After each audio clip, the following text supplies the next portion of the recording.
Cinema ரகசியம் நேயர்களுக்கு வணக்கம். தமிழ் திரை இசை பாடல்களின் மொழி ஆளுமை மிகவும் பரவலானதாக உள்ளது. 5449 பாடல்களை பகுப்பாய்வு செய்ததில் பாடலாசிரியர்கள் சுமார் 13,09,425 சொற்களை பயன்படுத்தியுள்ளனர். இதில் 1,29,614 சொற்கள் திரும்ப திரும்ப வராத முற்றிலும் தனித்துவமான தமிழ் சொற்களாகும்.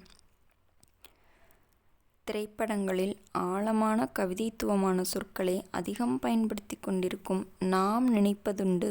ஆனால் ஒட்டுமொத்த தரவுகளிலும் அதிகம் பயன்படுத்தப்படும் முதல் 100 சொற்களே நீ, நான், உன், என்ன போன்ற அடிப்படை இலக்கணச் சொற்களே ஆகும். கவிஞர் வாலி 1960 முதல் 2010 வரையிலான மிக நீண்ட காலகட்டத்தில் பாடல்களை எழுதி பெரும் சாதனை படைத்துள்ளார். மறுபுறம் கவிஞர் நா. முத்துக்குமார் மிக குறுகிய காலகட்டத்திலேயே அதிக எண்ணிக்கையிலான பாடல்களை எழுதி தனக்கான இடத்தை தக்க வைத்ததாக ஆய்வாளர்கள் தெரிவித்துள்ளனர். தமிழ் திரை இசை பாடல்களில் இரு பெரும் ஆளுமைகளாக கருதப்படும் வாலி, வைரமுத்து ஆகியோரின் சொல் தேர்வுகளில் கணிதவியல் ரீதியாக பெரும் ஒற்றுமை உள்ளதாக ஆய்வாளர்கள் தெரிவிக்கின்றனர்.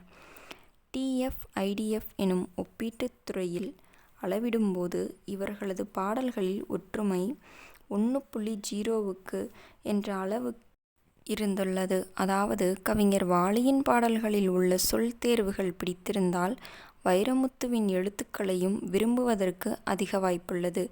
ஏனெனில் ஆழ்மனது உணர்ச்சிகளை வெளிப்படுத்த இருவரும் கணிதவியல் ரீதியாக மிக நெருக்கமான சொற்களையே பயன்படுத்துகின்றனர். இவர்கள் இருவரும் வெவ்வேறு காலகட்டங்களை சேர்ந்தவர்களாக இருந்திருக்கலாம்.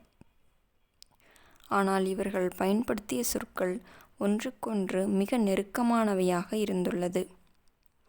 வாலி, வைரமுத்து அடுத்து பாடலாசிரியர் கங்கை அமரனின் எழுத்து நடையும் கவிஞர் வாலியின் பாடல்களோடு பெருமளவு ஒத்துப்போவதாகவும் ஆய்வாளர்கள் தெரிவிக்கின்றனர்.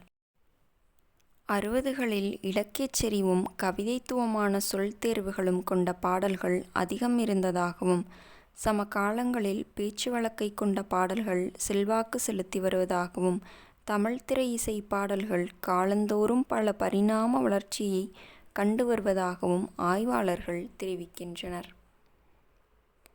2020களில் அதிகளவு பயன்படுத்தப்பட்ட தமிழ் சொற்கள் இவன், போ, நாங்க, இதயம், அவ, வாடி, ராஜா, அவன், நாம், போக இது போன்ற சொற்கள் ஆகும். நேயர்களே, இந்த வீடியோ பிடித்திருந்தால் வீடியோவிற்கு ஒரு லைக் கொடுத்துவிட்டு நமது சினிமா ரகசியம் சேனலையும் சப்ஸ்கிரைப் செய்து கொள்ளுங்கள். மீண்டும் நாளை சந்திப்போம். நன்றி, வணக்கம்.